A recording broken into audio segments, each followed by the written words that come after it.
I wanted to just kind of maybe now just drill down on a couple things because this kind of touches on a few different questions that I've seen floating around in the ecosystem. And obviously folks, especially that maybe like aren't developers or are just kind of HBAR investors or whatever it is, they're kind of like, how does this trickle down to somebody who maybe isn't even talking about code and just like using the ecosystem and using the products in the ecosystem and maybe just holding HBAR or something. And just to kind of kick off on this, it's like, can we talk about what meaningful impacts will this have on like the Hedera ecosystem?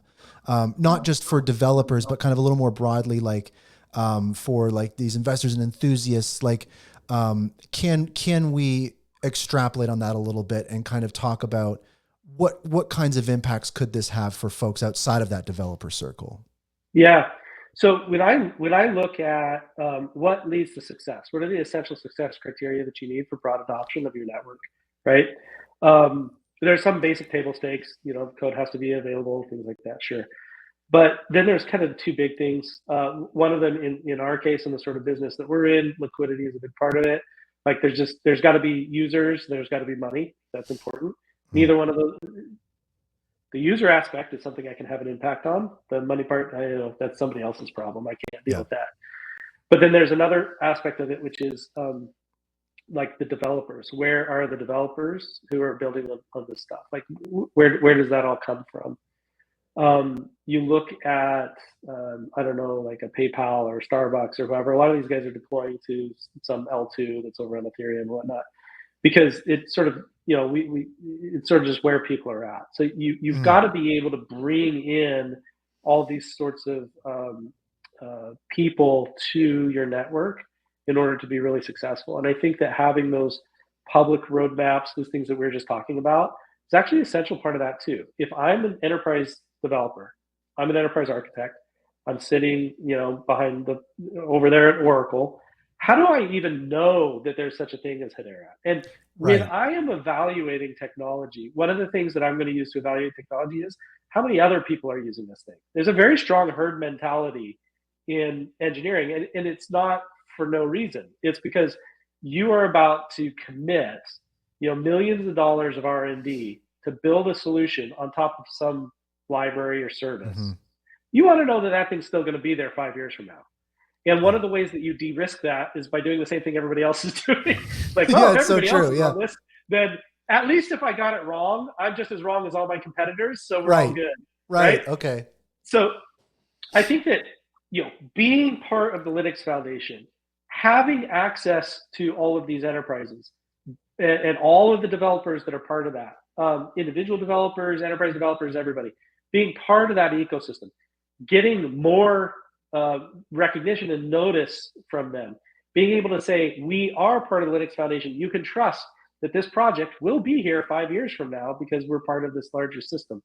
In addition to all of the, I tell you, the Linux Foundation is very happy with like all of our council members as well, because they could say, wow, that's a lot of companies that are supporting your open source project. Right. Like Okay. That's very true. So we're sort of like building that. So I think, the liquidity part aside, because I don't really have much control over that. But on the, LFDT won't have any impact on liquidity, right? That's something else. But as far as like engagement from, people who are looking to try some piece of software, we do have a real opportunity to make a difference there. And I think those are the two things that matter. Again, it's like Facebook is not successful because of Facebook's user interface, right? It was successful because it created a network effect. And in order to create that network effect for Hedera, we need to get, it's a network effect of developers and it's a network effect of finance and users. Those are kind of the network effects that you're trying to look for. So I think for the normal investor, when they look at this, what should they think? They should judge us by how well we bring on more people to help build this thing and direct this thing. If they see that happening, then they would say, you'd be able to see tangible progress. If at the end of the day, we don't end up getting any more participation or collaboration, then we haven't really achieved the goal. Gotcha. Okay. So basically, to kind of just to tackle what you're saying is if you're an HBAR investor, obviously HBAR people are like, I want my HBAR to go up and this and that. It's like, we talk about enterprise use cases. We talk about the pipeline. We talk about these things that Hedera wants to help bring to market on this network to drive up TPS and usage and revenue and these different types of things. And what you're saying is this cuts down a little deeper on that and removes barriers for enterprise developers to start building on Hedera. And it starts to create that network effect flywheel of the reality is, guys, people are going to use what other people are using. And we can talk about the chicken and the egg and the cart and the horse all day, but at some point you just have to make a move and you just have to dive in. And kind of to what Lehman said in his presentation, Hedera is betting everything on this. This is their dive in moment. And this is kind of what you're speaking to is like, if we really want to do something that addresses the majority of the problems we see in this ecosystem, this multi-year initiative that's ongoing, this is really the one that's at the lowest level, the one that's at the deepest level. Yeah, it's the one that at least I can affect. I can participate in. Yeah, exactly. I'll let the other guys have to deal with the other part of it because we can't do it all. Yeah, we can't do it all. I was going to say too, like, I mean, I'm pretty sure I know the answer to this question, but just to kind of, because I know this is something that people keep bringing up and maybe just to put it to bed, it's like, does the utility of HBAR or its role in the ecosystem change in any way with this new initiative? Yeah. No. It's the same old HBAR we know and love. And we talked about the HIP process. The other thing too is, with this and with the developer angle and stuff, we've been talking a lot almost exclusively about like enterprise. But when we look at now flipping to the Web3 native world, right? Like we look at the Uniswaps of the world, the Saucer swaps of the world, the hash packs, and potentially other Web3 products on other networks wanting maybe to move to Hedera or integrate Hedera. Does this Hiero stuff affect that as well outside of the enterprise stuff? So some of these projects that you mentioned, I would just say are enterprises in trajectory. Right. Okay. Like Uniswap is a pretty big deal. Yeah. I'm talking more like projects or companies or whatever. Yeah. That don't touch the Web 2 world really. Yeah. Like the native Web 3. Yeah. I mean, I would hope so. I would think that, again, like as in Hiero, the priority, the technical steering committee is going to be reviewing all the HIPs, which gives what changes are going to be made on the network. Like let's say the metadata NFT HIP, right?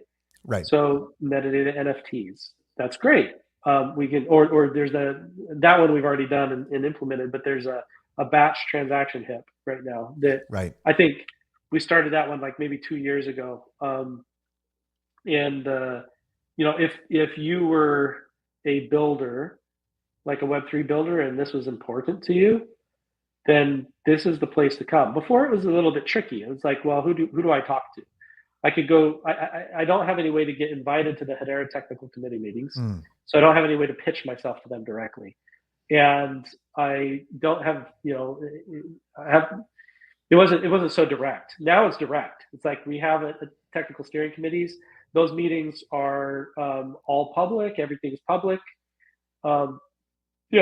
You're interested, then you can get on the agenda and you can come and you can say, this is important for my business and this is why. We could have that sort of thing very direct. So I think for builders in the Web3 space, having a direct way to impact and get involved in the HIT process is huge. And on the code side, as we were talking about before, right? If you have some HIP and it's super important to you, in the classic open source sense, you put your money where your mouth is. You say, this is important to me and I will contribute. Sometimes people will say things like, you guys are just trying to get free work from other people. It's like, no, you could look at it that way, but that's not the right way to look at it. The right way to look at it is, in the open source, if you have something you want, you can get it, but you have to participate. There's no freeloaders, right? Everybody has to participate. If you just want to sit back and let us do the work, then it'll get done when it gets done. If it's Right. important to you, you participate. So I think having that governance, having that HIP process, having the opportunity for anybody to become a committer means that you have control of your destiny. If you are a saucer swap and there's some particular feature that you need in the smart contract system, you know, there's a path. There's a path to participation and to being able to affect that change and have that control or destiny over your own future. I remember, and maybe it's still up there, but I remember on the Hedera.com website, there was that picture of Lehman with his arm out, and there was that quote, carve out your own piece of cyberspace. And I think what you're touching on here is like that being brought to life now, whereas before you'd see that quote and it was like, it doesn't quite feel that way, but I'm starting to feel that now. And like you said, these kind of things take time. But it feels like we're getting closer to that vision that Lehman kind of laid out of anybody being able to reach in and affect this to grab their piece of it. So I think that's amazing.